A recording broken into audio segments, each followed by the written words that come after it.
प्रिय भारतवासियों, आपको कमांडर सुधीर कुमार का नमस्कार। मैं अपने YouTube channel pulse beat of India पर आपका स्वागत करता हूं।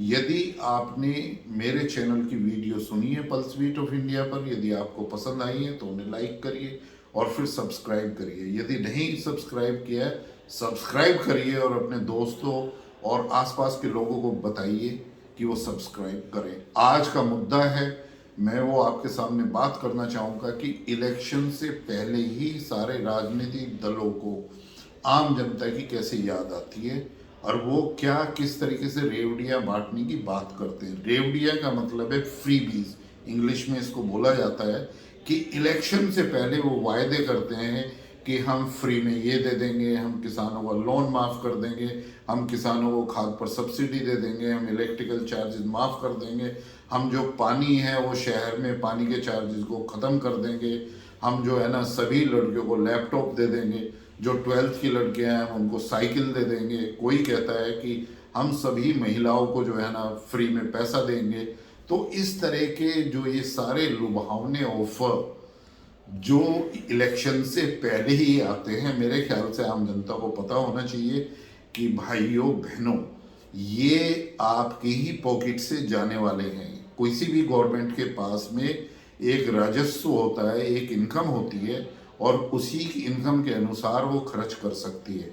और राज्य में कुछ ऐसी भी चीज़ें होती हैं कि जहाँ पर वो उधार लेकर राज्य अपने खर्चे इस तरीके के करता है और उससे उस राज्य के प्रति उसका उधार बढ़ता जाता है। अब मैं ज़रा आपको एक एग्जाम्पल देना चाहूँगा कि हमारे एक बहुत ही लोकप्रिय नेता हैं श्री अरविंद केजरीवाल जी, जो दिल्ली के मुख्यमंत्री हैं।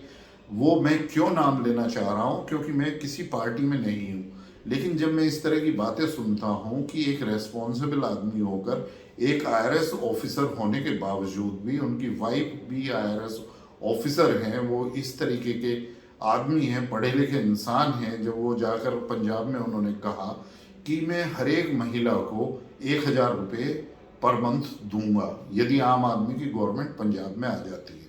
तो मैं आपको यही बात रखना चाहूँगा कि राजनीति किस तरीके से आप लोगों को, हम जो जनमानस है, जो कॉमन आदमी है, वो किस तरीके से भ्रमित करते हैं और कैसे लुभावने ऑफर देकर आपकी वोटों को लेना चाहते हैं।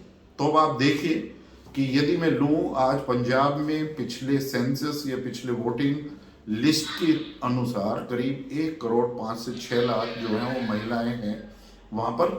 और इनकी महिलाओं की संख्या यदि वोटर की मैं 1 करोड़ लूँ तो 1 करोड़ लोगों को यदि 1,000 रुपये पर मंथ दिया जाए तो ये करीब होता है 1,00,000 करोड़ रुपया पर मंथ। और 1,00,000 करोड़ रुपया हुआ तो इसका मतलब 12,00,000 करोड़ रुपया चाहिए पूरे साल में।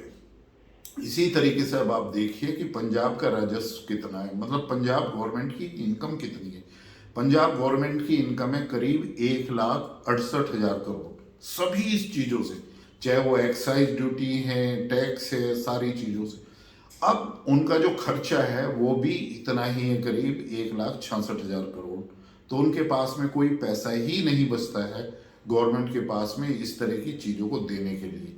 अब मैं आपको जो है ना, जो आम आदमी है, जरा एक और आंकड़ा देखिए कि पंजाब गवर्नमेंट ने ऑलरेडी ऐसे खर्चे कर करके अपने ऊपर करीब 2,70,000 करोड़ का कर्जा उनके सिर पर खड़ा है। वो उसको कैसे वापस करेंगे, इसका जवाब उन्होंने आम आदमी को देना चाहिए, आम आदमी को उनसे पूछना चाहिए।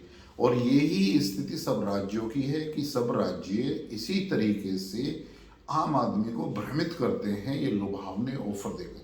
तो आप इन लुभावने ऑफर में बिल्कुल मत आइए। आपका मत का जो अधिकार है वो बहुत ही उत्तम हथियार आपके हाथ में है और आपको उसका प्रयोग इलेक्शन में, चाहे कोई भी इलेक्शन है, जहां भी आप अपने मत का प्रयोग करते हो, तो कॉन्स्टिट्यूशन ने आपको कहा हुआ है कि आप उसी को मत दें जिसको आप चाहते हैं, जो काबिल हो, किसी भी संशय में ना पड़े, किसी भी चीज़ से भ्रमित ना हो।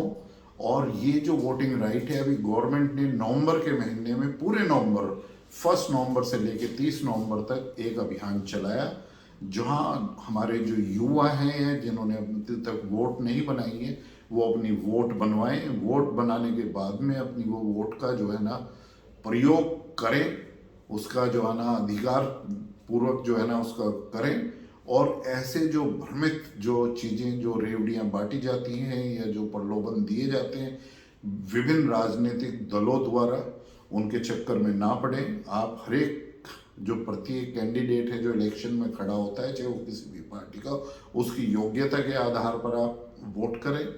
उसका देखें कहीं उसका कोई क्रिमिनल रिकॉर्ड तो नहीं है, वो कहीं करप्शन में तो लिप्त नहीं है, क्या उसका योगदान है, उसने वो समाज के लिए किया हो, देश के लिए किया हो। तो ये मुद्दे आपके समक्ष होने चाहिए। आज भारतवर्ष ऐसा बिल्कुल प्रयोग नहीं कर सकता जहाँ पर नाकाबिल लोग जो इतने दिनों से हमारी राजनीति में सक्रिय रहे हैं और जो आम जनता को गुमराह करते रहे हैं, ऐसे लोगों की भारतीय राजनीति में अब जगह नहीं है। और ये डिसाइड करना है, ये निर्णय लेना है हमारे वोटर्स को और स्पेशली हमारे युवा भाइयों को। आज भारतवर्ष एक युवा देश है। 65% ऐसे युवा हैं जिनकी उम्र 30 साल या उससे कम है। तो उनके सबसे जो एक मजबूत हथियार उनके हाथ में है, जहां वो देश की दिशा को बदल सकते हैं, जहां पर वो देश के निर्माण में योगदान दे सकते हैं, देश को आत्मनिर्भर बनाने में बहुत बड़ा योगदान दे सकते हैं, वो है उनके मत का अधिकार।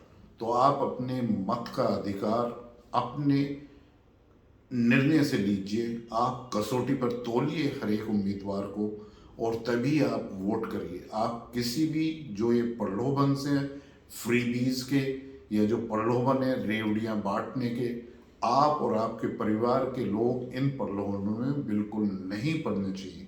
मैं फिर एक बार आपसे एक अनुरोध करता हूँ कि आपको यदि ये वीडियो आया पसंद तो आप मेरे चैनल को लाइक करिए और सब्सक्राइब करिए और अपने दोस्तों और जानकार लोगों को भी आप बताइए, क्योंकि जो भारतवर्ष के हमारे जो भारतवर्ष के जो फेवर में, भारतवर्ष के जो हमारे देश के जो हित में जो मुद्दे हैं, मैं उनको बार बार इसी तरीके से आपके समक्ष लाता रहूँगा।